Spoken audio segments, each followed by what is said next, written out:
क्या आपका बच्चा भी 13 से लेकर के 17 साल की उम्र में है, दिन भर किताबें, कोचिंग, टेस्ट, लेकिन असली जिंदगी के सवालों में हमेशा कंफ्यूज रहता है? आज का सवाल सिंपल और बिल्कुल सीधा है। क्या हम अपने बच्चे को केवल पास करवाने के लिए या ज्यादा से ज्यादा नंबर लाने के लिए या फिर जॉब के लिए ही तैयार कर रहे हैं, या फिर असली जिंदगी जीना भी सिखा रहे हैं? आज हम इस वीडियो में समझेंगे कि जब बच्चा 13 से लेकर के 17 साल की उम्र में होता है तो उसे प्रैक्टिकल लर्निंग और एकेडमिक लर्निंग की तरफ हम लोग सही संतुलन के साथ में कैसे लेके जा सकते हैं, जिससे आपका बच्चा भविष्य के लिए तैयार हो सके और आत्मविश्वासी बने।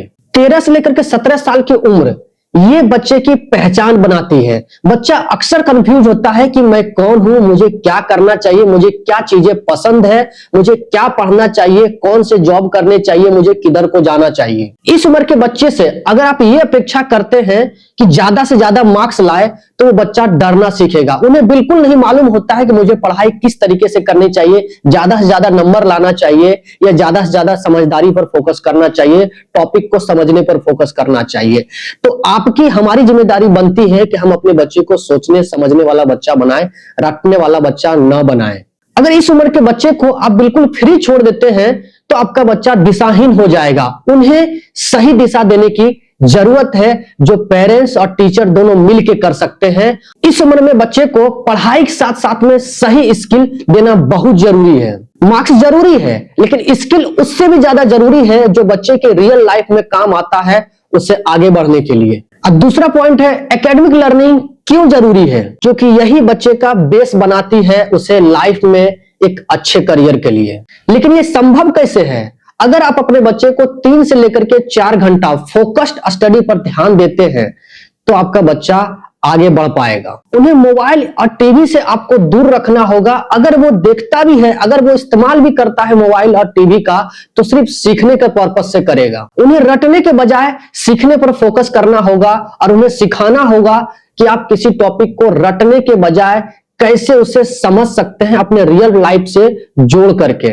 उनसे पूछिए कि आपको ये टॉपिक समझ में आया या फिर आपने सिर्फ इसे याद कर लिया, रट्टा लगा लिया है। अगर वो बच्चा उस टॉपिक को समझा होगा तो उस टॉपिक पर अपने तरीके से कुछ लिख पाएगा, कुछ बोल पाएगा। याद रखिए पेरेंट्स, समझने वाला बच्चा हमेशा आगे जाता है और रटने वाला बच्चा पीछे छूट जाता है। ये आज की दुनिया है। अब हम बात करते हैं असली गेम की, और वो है प्रैक्टिकल लर्निंग। 13 से लेकर के 17 साल की उम्र के बच्चे को कुछ स्किल आने ही चाहिए, जो अभी मैं बताने जा रहा हूं। इस उम्र के बच्चे में बेसिक फाइनेंशियल नॉलेज होनी चाहिए कि पैसा कैसे काम करता है। हम पैसे को इस्तेमाल तो करते हैं, लेकिन आखिर वो काम कैसे करता है। इस उम्र के बच्चे में सबसे अच्छी बात है कि हम बच्चे को जब खर्च करने की उम्र में आता है, उससे पहले हम उसे कमाना सिखा सकते हैं, पैसे की वैल्यू सिखा सकते हैं कि पैसा कैसे आता है और कैसे काम करता है। और दूसरा है अच्छी कम्युनिकेशन स्किल। आज के समय में अच्छी कम्युनिकेशन स्किल की बहुत कमी है। अगर आप अपने बच्चे को सिखाते हैं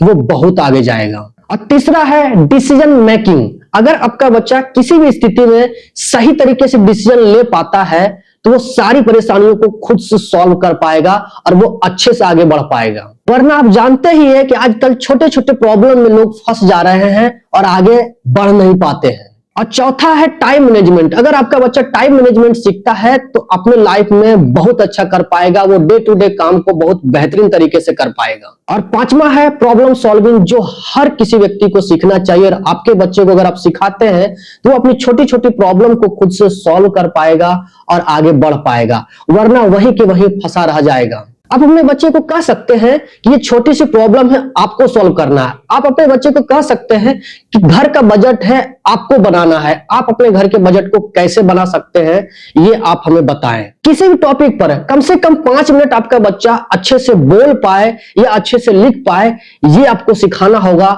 तभी आपका बच्चा जेन्युइन तरीके से आगे बढ़ पाएगा।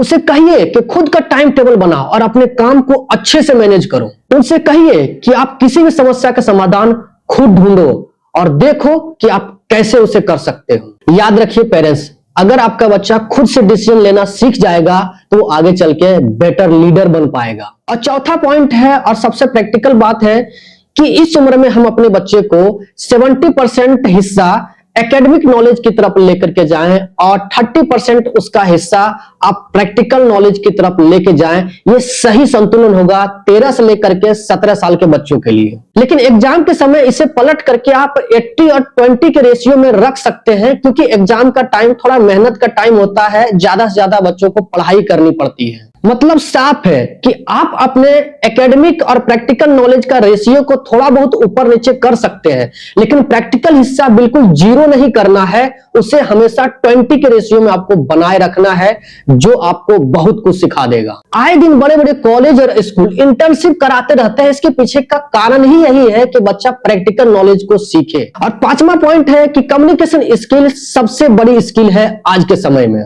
आज के समय में बच्चा गूगल से, एआई से, चैट जीपीटी से सब कुछ सीख सकता है, लेकिन सही तरीके से बोलना, बातों को सही तरीके से समझना, पेशेंस, रिलेशनशिप बनाना, ये घर परिवार से सीखता है, जो आपके बगैर संभव नहीं है। पेरेंट्स, मैं बार बार बोलता हूं, ये बहुत कठिन समय होता है बच्चों का इस उम्र में।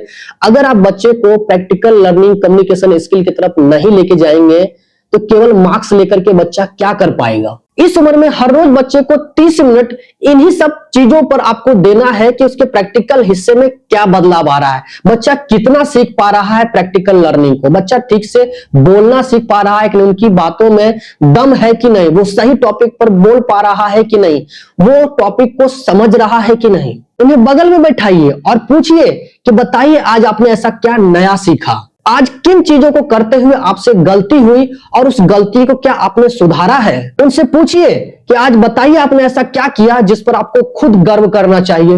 अगर आपका बच्चा पढ़ाई कर रहा है, प्रैक्टिकल चीजों को सीख रहा है, तो उसके मार्क्स पर फोकस मत करें, उनके मेहनत पर फोकस करें, उनकी मेहनत की तारीफ करें। और यही असली प्रैक्टिकल लर्निंग है जो उसे लाइफ टाइम काम में आने वाली है। बेशक ये हो सकता है कि हर बच्चा अलग अलग होता है, हर बच्चे की सीखने की अपनी स्पीड होती है, कोई बच्चा जल्दी सीख जाता है तो कोई बच्चा थोड़ा समय लेता है, लेकिन सीखता जरूर है। मान लीजिए कोई बच्चा 95% लाता है और एक बच्चा है जो 70% लाता है, लेकिन बोलने में बिल्कुल परफेक्ट है, अपने सवालों को खुद सॉल्व कर लेता है, प्रैक्टिकल प्रोजेक्ट को खुद बना लेता है, खुद से किसी चीज को सोच करके सॉल्व कर लेता है, तो वो बेटर है। सोच के देखिए कि कौन सा बच्चा 10 साल बाद आगे जाएगा और कौन सा बच्चा पीछे छूट जाएगा। सिर्फ नंबर ही नहीं, बल्कि बच्चे की स्किल, उसका आत्मविश्वास और उसके सोचने के तरीके ही भविष्य में उसे काम आने वाली है। पेरेंट्स, अगर आप चाहते हैं कि आपका बच्चा 17 साल की उम्र तक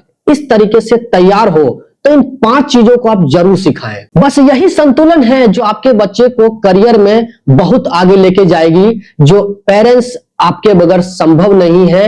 ये आपको बच्चे में डालना होगा, क्योंकि स्कूल की अपनी लिमिट है।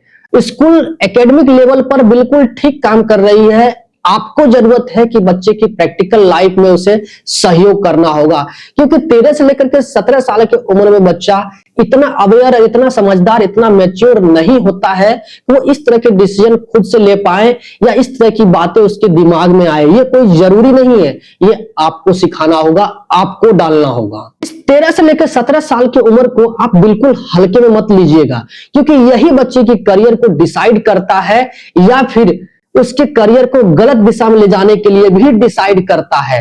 इस उम्र में अगर आप पेरेंट्स कटे हुए हैं बच्चों से कि अरे बच्चे तो थोड़े बड़े हो गए हैं, हम क्या ही कर सकते हैं, बच्चा जो कर रहा है बिल्कुल सही है, बिल्कुल बच्चा गलत दिशा में चला जाएगा, फिर आप पछताएंगे। पेरेंट्स, अगर ये वीडियो आपको प्रैक्टिकल और सही लगा हो तो इस वीडियो को लाइक जरूर करें और शेयर करना तो बिल्कुल भी ना भूलें। और अगर अभी तक आपने इस चैनल को सब्सक्राइब नहीं किया है तो इस चैनल को सब्सक्राइब करके रख लें, क्योंकि इस तरह की वीडियो आती रहेंगी जो आपसे मिस हो जाएंगी। तो चलिए किसी और वीडियो में बातचीत करते हैं किसी और टॉपिक पर, तब तक के लिए मुझे आशीर्वाद दें।